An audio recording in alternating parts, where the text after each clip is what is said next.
Hello, this is the Talking Michigan Transportation Podcast. I'm your host, Jeff Cranston.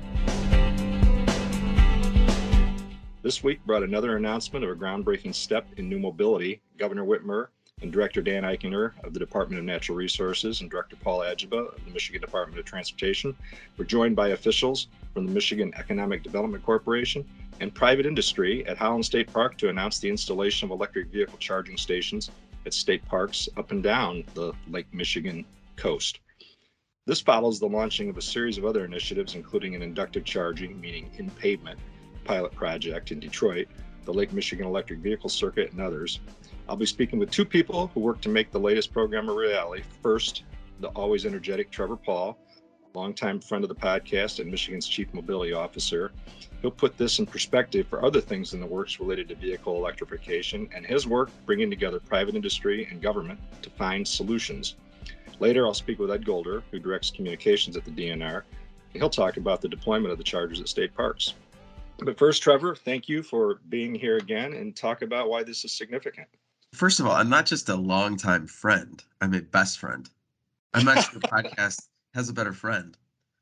You're right. I love it. I will introduce you that way from now on. Please. Thank you. So anyway, the question.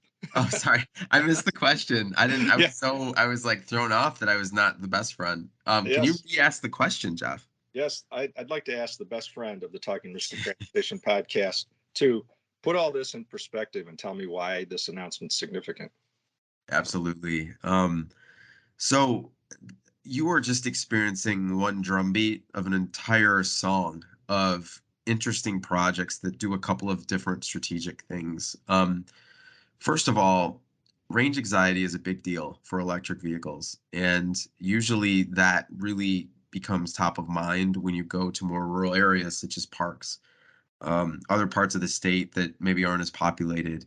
And you're usually, when you're in those parts, you're never too far from a state park. And so to begin to install these stations into places up and down, I think, Lake Michigan, but also touching around the Great Lakes, you begin to see the vision come to fruition around making sure that people feel confident anywhere in the state driving an electric vehicle. That's big. Also, what's really cool about this announcement is it's a partnership with Rivian.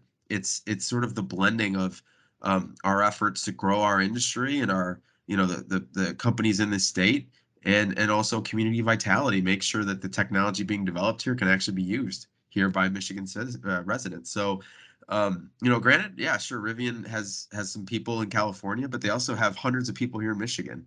And I think they're showing a commitment to the state by partnering with us here today. And frankly, the state isn't covering the cost of these stations. Like, this is industry coming in and saying, like, hey, we support this. We realize the importance of charging infrastructure. And the other thing is, you don't have to have a Rivian to drive or to charge. You don't need to, I'm going to say it again, you don't need to drive a Rivian to use these. These are publicly accessible chargers, which is the most important part. Yeah, so can you talk about that more broadly? I mean, does that mean just about any kind of plug-in vehicle can use this charger? Yeah, I mean, these are level 2s. No cost to the state or taxpayers to install them. It's an open network. Adopt a Charger, which is a national program that it installs and maintains, will run these chargers. And the goal would be to grow this partnership over time. Talk about the levels of charging. Break those down for us. Sure. So level 1, level 2 is, I'll just be quite simple. I mean, it's going to take you a longer time to charge, potentially a few hours, depending on how much charge you need. And then a DC fast charger would be something you could do within, 20, 30, 40 minutes, or within the hour. And that really is, I mean, where we're at currently. I think those minutes and those timeframes are going to go down as innovation. There's interesting things coming out of Purdue right now about the actual cord you use to charge, where if you can keep the cord cool, you can charge a bit faster. And so we're constantly monitoring those different innovations in the hopes that we can bring them to Michigan. So we saw a story this week out of Axios that showed some big numbers for electric vehicle adoption in Europe and Asia, and there's good reasons for that. Gas costs a lot more there than it does in the United States, even with the high prices that we're paying right now. And it seems that a lot of that is just cultural, that people over there, for the most part, are not fighting about, climate change and whether it's a real thing or not. And yet everything, in our country is politicized, and everything, no matter how common sense it might sound, has a counter argument. So what do you think needs to happen to get the kind of adoption for electric vehicles, here that we're seeing overseas? Time needs to pass. I think we need to take a step back and realize how we've designed our society, our American civilization over the last 100 years. We've spread ourselves out, and we've done that in a way that has provided each of us the opportunity for more land. Um, our cities are able to spread. We're able to build more new things. But the cost of all of that, it's harder to roll out innovation, even under one flag. And I think what you're seeing in America is blue flame, the perfect point where public sector urgency and interest and resources are aligning with the private sector. That actually happened last year, but it's now going to take, I think, a good decade to sort of roll this out in a way that doesn't leave anyone behind. Um, you know, I think that a lot of times Americans drive more because our transit systems in many parts of the country are less developed. In Europe, they're more developed, so people have more transportation options. And so we do have, I mean, if we're going to have an electric vehicle, Americans are probably going to use it more. And you have to consider that when you think about our grid and the infrastructure, the roads that we're going to use, and that just takes time. So honestly, I think we're well on our way. I mean, the commitments by industry show that. By 2035, it's going to be hard to find a nice vehicle to buy new, and that's something to consider. So, it's just we're America, man. Freedom has to come with patience. That's just how it goes sometimes. Yeah, well put. I think you're right. I think we have to counsel patience, but I think it's also important to remind people that, as you pointed out, this is not some huge financial investment on taxpayers' part. It's just government using its existing resources to help support private industry, and what is still our biggest industry and some of the biggest employers in the state saying this is the direction that we're going. Our forecasts say that this is what people are going to want, and we've got to be there. And as a state, we've got to support that with charging infrastructure. So, where do you think we'll be, 10 years from now in terms of electric vehicles on the roads? Um, yeah, I think that we will largely be on our way to fleet transition. Um, I think cities will continue as the Biden infrastructure plan dollars continue to flow through the system. Cities will accelerate the level of charging infrastructure installation, the management around it. They'll figure out the revenue channels. So it won't just always have to be non-dilutive. Like you can actually make an investment and see some returns. I mean, I don't know about you, but a lot of my friends in my family are interested in electric vehicles, but maybe if they're a two-car family, they'll have one ICE vehicle and one EV vehicle. I think we could be there in 10 years with leaning in on people feeling like they don't need to own an ICE vehicle anymore. Yeah, and that, the range anxiety is still a very real thing. And Right. it's like one of those things, like the more you talk about it, the more you cement it as a phenomenon, instead of saying, maybe starting every sentence with, look what we're doing to reduce range anxiety, or to eliminate it, I guess. Yeah. So uh, put this in context of the Lake Michigan EV circuit, and where this fits in with what our neighboring states are doing in partnership. Yeah, sure. So, I mean, the state park announcement today is a node, right? It's a node on this Lake Michigan circuit that we're building out. We've been hard at work with Michigan State University and the Department of Environment, Great Lakes, and Energy in charge of Michigan, creating an site optimization map that allows us to create an actual route people will use, but then also accounts for the different unique edge cases that we have, where the grid is um, reliable, but maybe not as powerful, or maybe there's no grid at all. Maybe we need to rely on renewable energy a bit more. What does that look like? I mean, we're nearing the end of that phase of the project. And I think you're going to begin to see more of the announcements like you're seeing today, where we're locking in the nodes at key places near tourism clusters that are going to continue to sort of promote this idea as the great American clean road trip, like that's the idea. That's pure Michigan, so I think this puts us in, I think this is very much a example of when the governor announces something, like things happen, and today things are happening.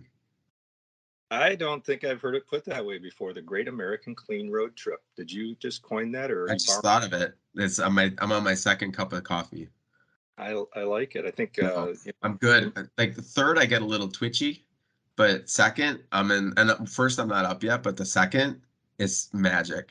I'm very lucky to have found your sweet spot. Telling you, every morning, you can get me during this 15-20 minute phase. Like you're gonna be in for a treat, my friend. Well, that's awesome. So, and this doesn't mean a shower at every rest area. This No. means clean energy. I like it. So you've told me before, Trevor, about how important the collaboration is and how we bring together both these private industry partners, but also the different state agencies that have to be involved. And this is a good example of that. Can you talk about that? Yeah, so I love this state parks partnership and this announcement today of charging stations in state parks, because it's how government should work. And frankly, like, so my office of future mobility and electrification, it's a new office, and it has to fit within offices that have been around for a really long time. And you had our office sort of talk to Rivian and sort of begin to sort of visualize what a partnership could look like, and then DNR and MDOT took it to the next level, and now we're here with the governor involved. It's like, this is collaboration, this is a whole of government approach. And I just, my team member Charlie Tyson, man, he is a workhorse. And I'm just so proud that he's there today to see his work play out. So this is how it should work, Jeff. Yeah, no, that's really well said, and I'm glad that MDOT, doing their part with the roads and the infrastructure can play a role. And obviously, I don't think we even dreamed a couple of years ago that the DNR would be involved. And we've got the National Park Service announcement, that we made earlier this spring, and obviously Eagle is involved, and MEDC and OVME.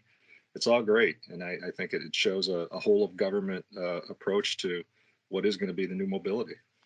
So thanks, as always, Trevor. As promised, I'll be back in a minute with Ed Golder from the DNR to talk about the state park component of all this. But yeah, thank you, Trevor, very much. I'll talk to you later, Jeff. Bye-bye.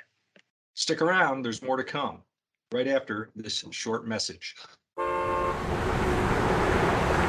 Know before you go. Head on over to MyDrive to check out the latest on road construction and possible delays along your route. For a detailed map, head over to Michigan.gov/drive. So again today for our second segment, I'm going to be with Ed Golder, who is my counterpart at the Department of Natural Resources. And this is a bit of a reprise because Ed and I used to talk on another podcast in another lifetime, back before everybody and his dog had a podcast. So Ed, thanks for taking time to do this, and go ahead and explain why this is a big deal, and why state parks are going to be home to electric vehicle chargers. Yeah, well, first, Jeff, thanks for having me on. And yeah, it does feel like old home week. We were podcasting before podcasting was cool, I think. So it's fun to do this again. So yeah, I think Trevor did a great job laying out kind of what we're doing at state parks. I wanted to mention a couple other pieces. He talked about Rivian and their important role in all this, and Adopt a Charger and their important role. In addition to that, a couple of the other important partners here, ITC. So it's an electric transmission company that'll provide funding for the electrical use of chargers at the parks, so that there's no cost to taxpayers for that. And then Consumers Energy, we're very grateful. They're going to provide funding for upgrades to the electrical systems at some of our state parks that'll be necessary for the installation of these EV stations to occur. Some of our parks are remote and don't necessarily have great electrical infrastructure at this point, so they're going to help us with that. And initially, we're going to look at having 15 locations across the state. over the next couple of years, including 14 state parks and one state fish hatchery. And the locations are going to be, up and down the Lake Michigan shoreline. So every place from Warren Dunes in the southwest part of the state to Grand Haven and Holland and Charlevoix and Petoskey and Ludington and Orchard Beach, and all the way up to Wilderness State Park near Mackinac City when we're done.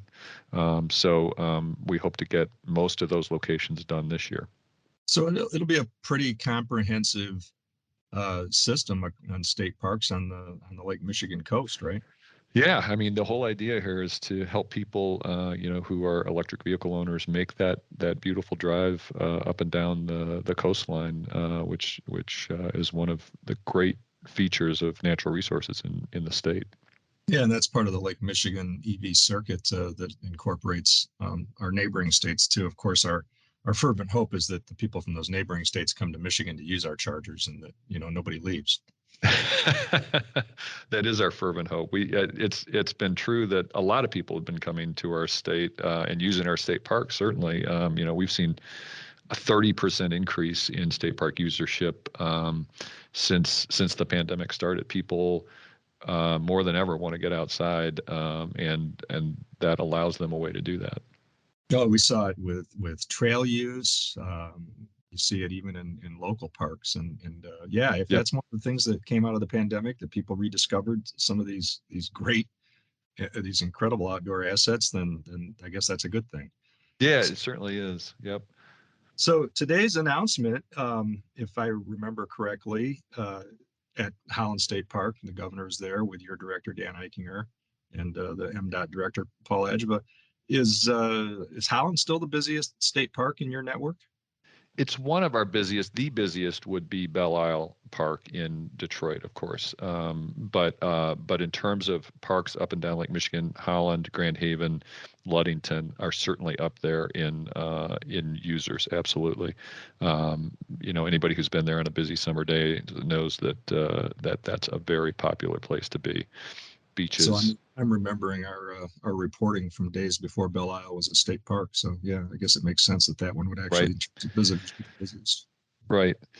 One of the neat things about this whole thing that I just wanted to point out, Jeff, is just this long time relationship between between the road network in the state and our car companies in the state and state parks. State parks were founded in 1919. That same year, the state legislature authorized the highway department to sell tourist maps, and then later those maps included state parks and campsites and ferry schedules and all that stuff. And I was just going back through the record yesterday, and I wanted to share this with you. Very early, the Michigan Department of Conservation, which is the precursor to the DNR, in its 1923-24 biennial report, it talked about the increasing number of automobiles, the extension of good roads, and increased efficiency in production that was creating more leisure time for people. And it said questions that arise on this are, where are they all going? Where should they go? What shall they do when they get there? And it talked about how we need a system of state parks to accommodate that increased mobility and increased leisure time that people had. So this is really just the next evolution in that long-time relationship we have with roads and cars in Michigan. So I want to make it clear that you were responding to needs. You weren't programming people. That's correct. That's absolutely correct. Yep. No, that's pretty cool. That's pretty cool history. And I think, you can't overstate the love that people have for the state parks. I remember one year we did a story on the most popular state parks for people in the Grand Rapids area. And it was all over the state. It wasn't just those on the Lake Michigan coast. I remember Burt Lake was one of the tops. And do you see a time coming where all of these parks, wherever they are, Upper Peninsula, Lower Peninsula, all have charging infrastructure? That's the long-term vision and goal. This is the first step. We hope that will get us there. Obviously, this is part of a larger network, as you and Trevor talked about, of trying to reduce that range anxiety people have who drive electric vehicles. Yeah, that's absolutely a big part of it. Well, make the case for why this is a good use of the resources. There's, you're going to get a lot of questions about the investment and, why is the DNR investing in this? And you made the point that this really isn't costing taxpayers any boatloads of money. But what's your best use case for this? Well, yeah, let me go back to that point. I mean, really, those partners we mentioned are covering most of the costs of installation, maintenance, and the electricity that'll be used, and even the extension of the upgrading of the electrical systems at our parks. So, that's already being covered. But really, this is part of a larger overall effort at sustainability that we recognize as integral to our mission at the DNR. We're about managing and protecting these precious natural resources in Michigan that, as you point out, people love.